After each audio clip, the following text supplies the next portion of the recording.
जय श्री सीताराम भक्तों, स्वागत है आपका हमारा YouTube चैनल ब्रह्मेश्वर महादेव ज्ञान दर्पण में।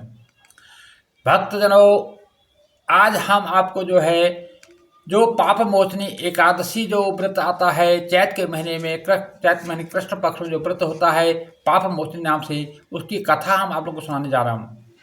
भक्तजनों, जैसे इसके नाम से विदित होता है, पाप मोचनी अर्थात पापों का नाश करने वाली, पापों का मोचन करने वाली जो व्रत है उसका नाम एकादशी के नाम से व्रत किया जाता है।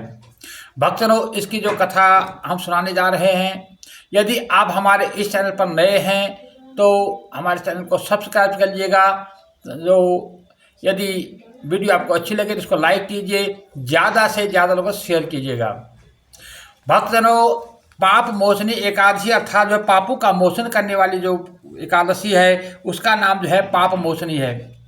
भक्तजनों, जो कथा ये कथा भगवान श्री कृष्ण युधिष्ठिर जी को सुनाते हैं, क्योंकि हम जो भी कथा आपको सुनाते हैं ये कथा हमारे वेद शास्त्रों पर आधारित होती है, किसी न किसी पुराणों से ये ली गई होती है।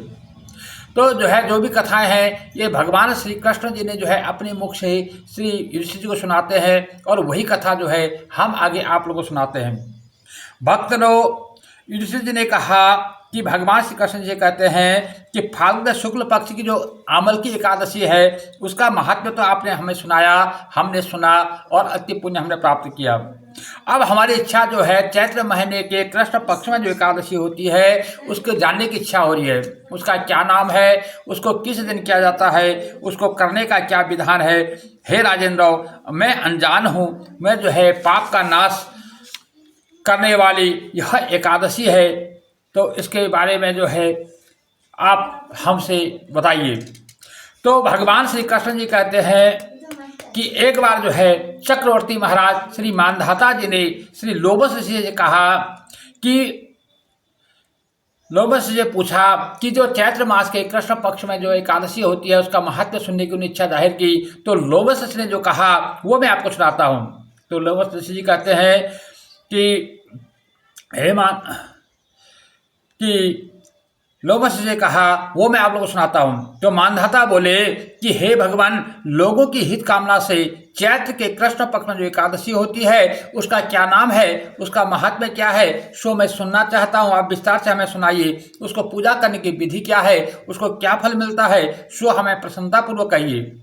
तो लोमश ऋषि बोले कि हे राजन, कामना को देने वाली, सिद्धि को देने वाली, कल्याण को करने वाली, पापों का नाश करने वाली, पापों को हरने वाली, धर्म को देने वाली और जो विचित्र कथा है उसे मैं तुमसे कहता हूँ, आप उसे मन लगा करके सुनिए। तो कहते हैं, पहले बसंत के आने से पुष्प खिले हुए हैं। ऐसे चैत्र नाम के कुबेर के वन में अप्सराओं का बहुत सारा समूह रहता था। वहाँ पर बहुत सारी गंधर्व कन्याएं और उसमें किन्नर और जो अप्सराएं विहार किया करती थी। इंद्र आदि सभी देवता उसमें क्रीड़ा करते थे। उस चैत्र रथ वंश में बहुत ही सुंदर और कोई वन नहीं है, और बहुत से मुनीश्वर वहाँ पर तप कर रहे थे, और देवताओं से इंद्र चैत्र वैशाख में वहाँ विहार करते थे। मेधावी नाम से एक चौल ऋषि के पुत्र हुए जिनका नाम था मेधावी ऋषि। वो मुनि वहाँ रहते थे, वहाँ तपस्या कर रहे थे। वहाँ पर जो अप्सराएं थी वहाँ पर जो अप्सराएं थी वहाँ विहार कर रही थी। उन्होंने उन मुनीश्वर को देखा। वो जो मेधावी ऋषि उनको देख करके जो मंजू घोषा नाम की जो अप्सरा थी उनको उस पर मोहित हो गई, और वो उस पर अपना नाना प्रकार से उनको मोहित करने के लिए नाच गा करके, अपने बीड़ा बजा करके उन पर कटाक्ष करने लगी। तो इस प्रकार से उन पर अपना कामदेव के रूप में वो नाना प्रकार के क्रीड़ाएँ कर करके उनके जो मेधावी ऋषि थे उनके व्रत को भंग, उनके तप को भंग करने की कोशिश करने लगी, और नाना प्रकार से उनको चढ़ाने लगी। तो इस प्रकार से वह मंजू घोषा काम की सेनानी बनी हुई। कामदेव के जो कामदेव थे वो भगवान शंकर जी के शत्रु हैं, और मेधावी ऋषि भगवान शंकर जी के भक्त हैं। तो कामदेव ने उन अपने शिव से अपना दुश्मनी जान करके वो उस मेधावी ऋषि का तप खंडित करने के लिए उन्होंने उस मंजू घोषा अप्सरा का संधान किया, और उन्हें उन मेधावी ऋषि को उनके तप खंडित करने के लिए नाना प्रकार की जो है क्रियाएं करने लगे।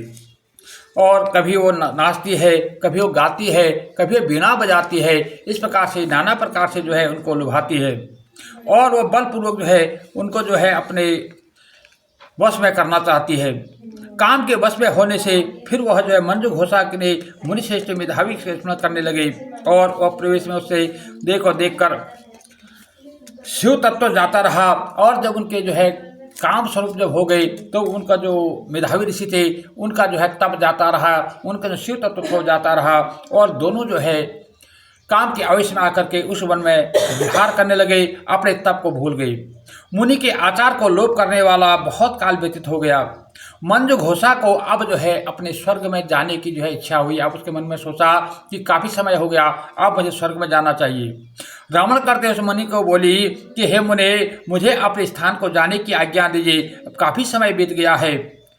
तो इस प्रकार से मुनि बोले, हे बराने, तू अभी तो संध्या समय आई है, इसलिए जब तक प्रभात समय न हो तब तक तुम समीप ठहरो। इस प्रकार उन मुनि के वचन को सुनकर भयभीत हो गई और ऋषि में श्रेष्ठ है जो मुनि, उनको विहार कराने लगी।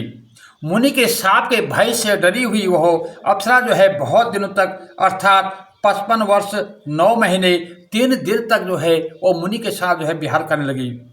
मुनि के साथ विहार करते रहे। इतना काल मुनि को जो है एक आधी रात्रि के समान जो है प्रतीत हुआ, आधी रात्रि के समान जान पड़ा। और उस काल के बीत जाने पर मुनि से वह फिर बोली कि हे मुनीश्वर, अब मुझे आज्ञा दीजिए, मुझे अपने घर जाना है, मुझे स्वर्ग लोक को जाना है।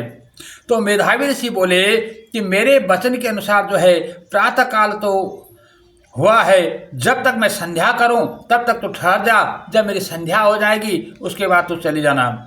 मुनि का यह वचन सुनकर वह भय से व्याकुल हो गई। फिर सुंदर मंद है हंसना जिसका, ऐसी वो अप्सरा जो है मुस्कुराकर बोली कि हे मुने, तुम्हारी संध्या का कितना प्रमाण है, तुम कितना समय लगाओगे, मुझे थोड़ा विस्तार से बताओ, क्योंकि मुझे अपने घर जाने को देर हो रही है। तो इस प्रकार से मेरे ऊपर कृपा करके आप बताइए।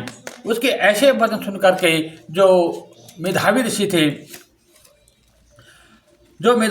थे उनको जो है अपना ध्यान लगा करके जब उन्होंने देखा और नित्य उनके हृदय में जो है ध्यान किया तो उनको समय ज्ञात हुआ कि उनका जो है अप्सरा के साथ 57 वर्ष जो है उनके व्यतीत हो चुके थे। ऐसा देख करके उन जो मेधावी ऋषि थे उनको काफ़ी क्रोध आया, उनकी आंखें जो है लाल हो गई, आंखों से चिंगारियाँ छोड़ते हुए वो मुनि जो है अधिक क्रोधित होकर के अपने तप का नष्ट हुआ जान करके अति उनको गुस्सा आ गया, क्रोध आ गया और वह उस अप्सरा पर जो है काल रूप होकर के बोले, बड़े दुख के साथ मैंने अपना तप इकट्ठा किया था, काफ़ी कष्ट के साथ तप इकट्ठा किया था, तूने मेरे तप को नष्ट कर दिया। कांपते हुए होठों से व्याकुल और जिनकी इंद्रियां जिनकी ऐसी मेधावी मुनि ने उसे वह शाप दिया कि तू जाकर पिशाची हो जा। अरे पापनी तू, अरे दुराचनी, इस तुझे धिक्कार है, अरे उल्टा पाप करने वाली तुझे धिक्कार है। तुझे जो है उनके शाप से दग्ध हुई और विनय से नम्र होकर उसने स्थित हुई।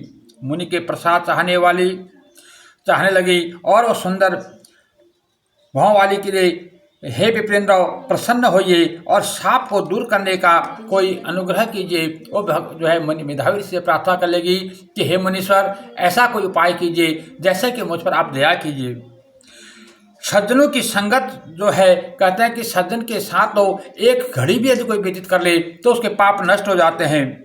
और मैंने तो जो है आपके साथ 57 साल बिताए हैं, इसलिए हे मुने, मुझ पर जो है आप दया करो। हे स्वामी, मुझ पर प्रसन्न होइए। मेरा उद्धार कैसे होगा, मैं इस पिशाचिनी योनि से कैसे छूटूंगी, उसके बारे में कुछ मुझे उपदेश दीजिए। मुनि बोले कि हे भद्रे, आपका अनुग्रह करने वाला मेरा वचन सुनो।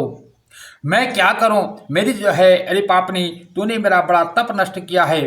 अब तू ऐसा कर, चैत्र के कृष्ण पक्ष में जो शुभ एकादशी होती है उसका नाम जो है पाप मोचनी नाम है और यह सब पाप को नष्ट कर देती है। हे सुब्रे, तुम ऐसा करो, उसके करने से तू जो है पिशाच योनि से छूट जाएगी।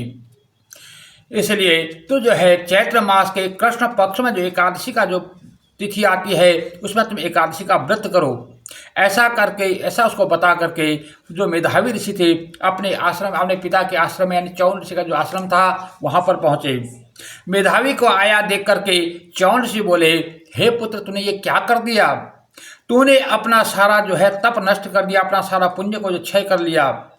तो मेधावी ऋषि बोले, हे पिताजी, मेरे से बहुत बड़ा पाप हो गया, मेरे से बहुत बड़ा अपराध बन पड़ा है। जो अप्सराओं के साथ जो मैं विहार करता रहा, हे तात, मुझे प्रायश्चित बताइए जिससे मेरा पाप का नाश हो, जिससे मेरा उद्धार हो, ऐसा कोई उपाय बताइए। तो च्यवन ऋषि बोले कि चैत्र के कृष्ण पक्ष में जो पाप मोचनी नाम की जो एकादशी होती है, हे पुत्र, तो उसके व्रत को करो। चैत्र मास के कृष्ण पक्ष की जो पाप मोचनी एकादशी के व्रत के करने से पापों के समूह नष्ट हो जाते हैं। पिता के यह वचन सुन के मेधावी ने जो है व्रत किया और उसके जो है सारे पाप दूर हो गई और पुण्य से जो है फिर से जो है दोबारा सारे पुण्यों से परिपूर्ण हो गई। उधर जो मंजू घोषा नाम की जो अप्सरा थी, उसने भी जो है चैत्र मास के कृष्ण पक्ष की जो पाप मोचनी एकादशी का व्रत किया। उसके व्रत करने से जो है उसकी पिशाच योनि छूट गई और वो भी जो है अपने पुनः जो है स्वर्ग लोक को, अपना अप्सरा लोक को गई। तो इस प्रकार से लोमस ऋषि बोले कि मानधाता जी से कि पाप मोचनी एकादशी के व्रत का ऐसा प्रभाव है, हे राजन, जो मनुष्य इस पाप मोचनी के व्रत को करता है उसका जो कुछ भी पाप होता है वो सारा नाश हो जाता है। जो इस कथा को पढ़ता है या इस कथा को सुनता है उसको 1000 गौ दान करने के बराबर फल मिलता है।